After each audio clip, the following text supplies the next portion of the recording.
Fala aí pessoal, tudo bem com vocês? Galerinha do sétimo ano, é muito bom estarmos aqui de volta.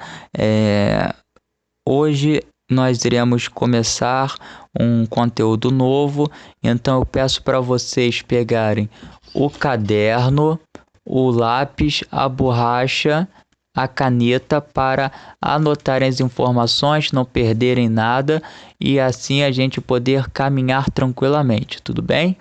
Então, sem mais delongas, vamos ao nosso conteúdo de hoje. Hoje nós iremos falar do renascimento cultural. É uma introdução, uma pequena introdução do que é o renascimento cultural. Eu só irei dar algumas características, então eu acredito que o vídeo hoje seja bem curtinho, mas são informações essenciais para o prosseguimento do nosso curso, tá bom? Então, pessoal, aqui nós temos algumas características valorizadas pelo renascimento cultural. Essas características são as seguintes: valorização do passado greco-romano, antropocentrismo, individualismo e uma nova visão de tempo. Vou explicar cada uma delas.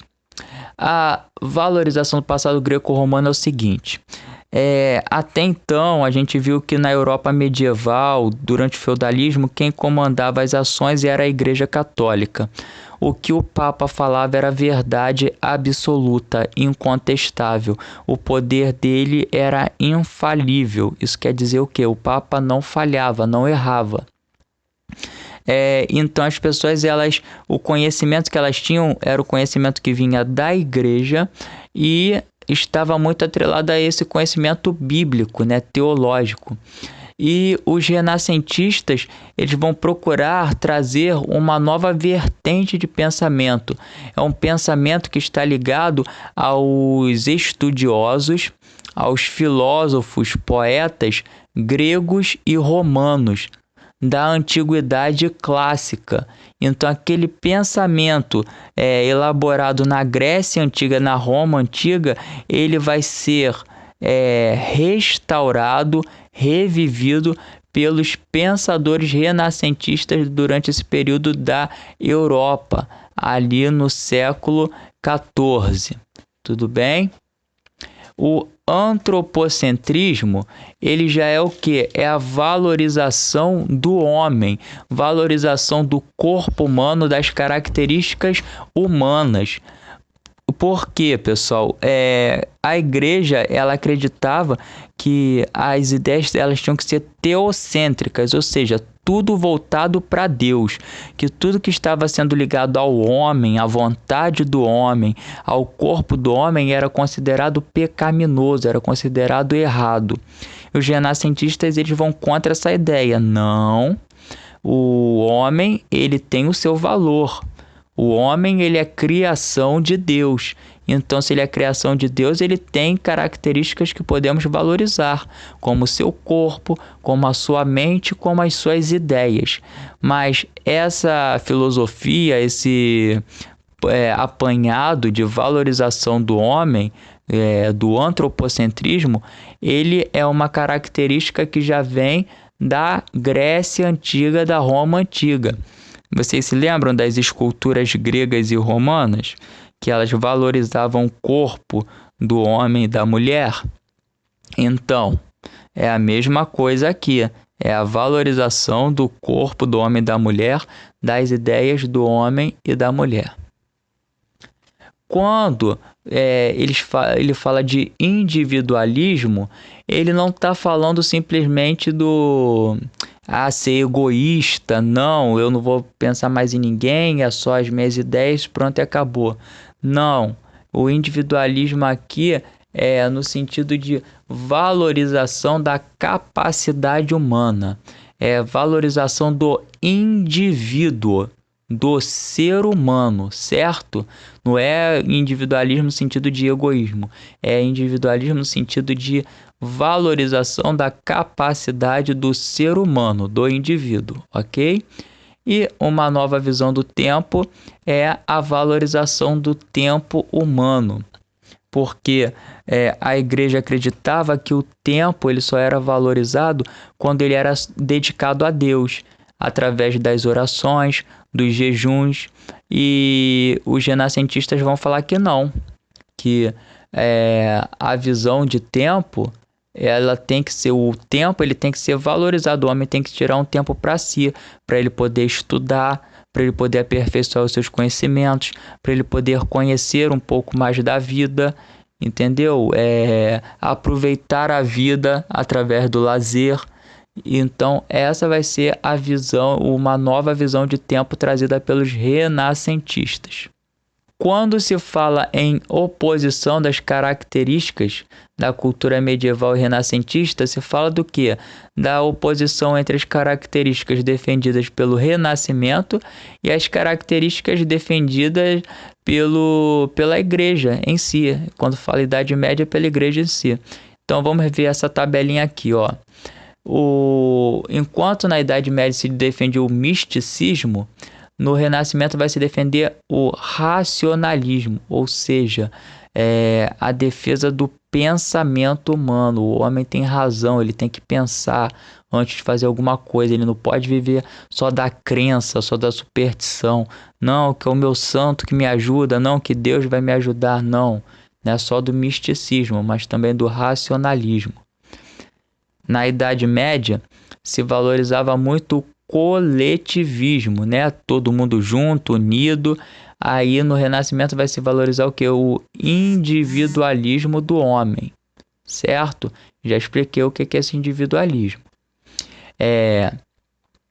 Então, só para reforçar, o individualismo é o que?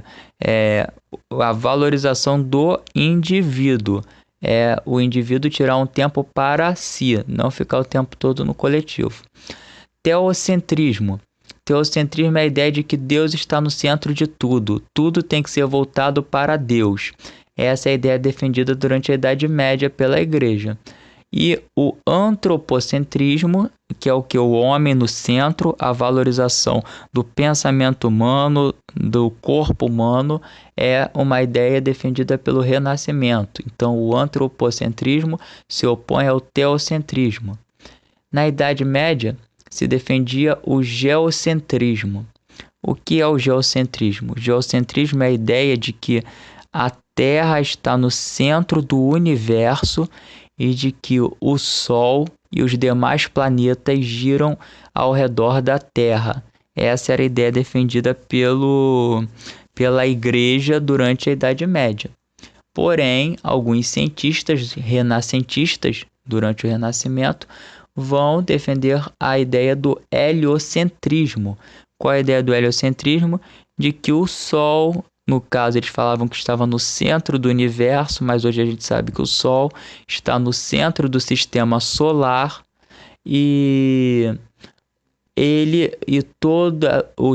todos os planetas, inclusive o planeta Terra e os astros, giram ao redor do Sol. Essa é a ideia defendida pelo heliocentrismo, que vai se opor à ideia do geocentrismo. E o tempo defendido pela Idade Média, pela Igreja, é o tempo kairos, ou seja, o tempo de Deus, voltado para Deus. Enquanto o Renascimento vai defender o tempo cronos, é o que? O tempo do homem, é o tempo de vida do homem na Terra. E aí, galerinha, chegamos ao humanismo. O que é o humanismo? O humanismo é um movimento intelectual que propunha o estudo dos autores antigos, gregos e romanos, para construir um novo conhecimento do ser humano e do mundo. Ou seja, essa ideia dentro do Renascimento é chamada de humanismo. A ideia de se estudar os autores gregos e romanos para, a partir daí, se fazer obras inspiradas nesses autores gregos e romanos, o nome dessa linha de pensamento é chamada de humanismo. E os intelectuais que se dedicaram aos estudos da língua e da cultura greco-romana nesse período são chamados de humanistas. Então, o humanismo é o nome da corrente de pensamento que vai defender o estudo dos autores gregos e romanos, para a partir dos estudos desses autores, esses renascentistas poderem criar as suas obras. E os humanistas são quem defende essa ideia do humanismo, ok? O humanismo é a ideia, o humanista é quem defende. E por mais que esses humanistas eles se contrapunham a várias ideias defendidas pela Igreja Católica nesse período, eles não eram ateus, ao contrário, eles eram cristãos. E por incrível que pareça, a maioria deles estava ligada à Igreja Católica, eram sacerdotes da Igreja. Por quê? Porque todo conhecimento manuscrito da antiguidade clássica grega e romana, greco-romana, estava dentro das bibliotecas da Igreja Católica. Só quem tinha acesso a esse conhecimento, era alfabetizado para ter acesso a esse conhecimento, eram sacerdotes da igreja.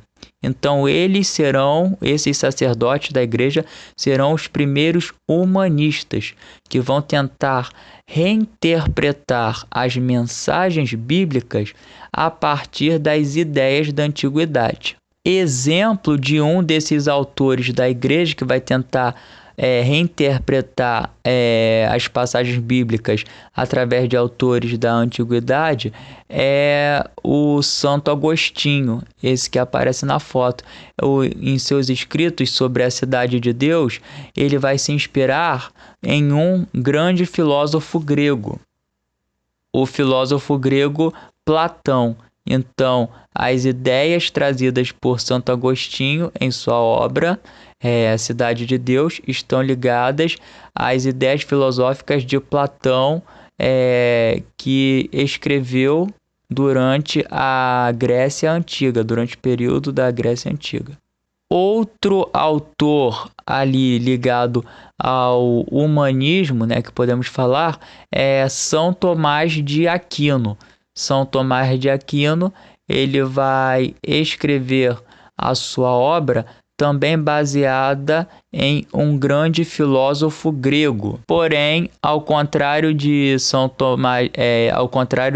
Agostinho, São Tomás de Aquino vai se inspirar nas ideias do filósofo grego Aristóteles para escrever a sua obra. Então, isso quer dizer o quê, pessoal? Quer dizer que vários autores, vários humanistas, eles eram sacerdotes da igreja, que queriam reinterpretar a Bíblia a partir das ideias dos filósofos, dos poetas gregos e romanos, certo? E outra coisa, Santo Agostinho, tanto Santo Agostinho quanto São Tomás de Aquino estão ligados à escolástica, é uma escola filosófica desse período da Idade Média, a escolástica, ok? Então, essa daí é o que a gente tem para falar por hoje. Valeu, tchau, tchau, abraço.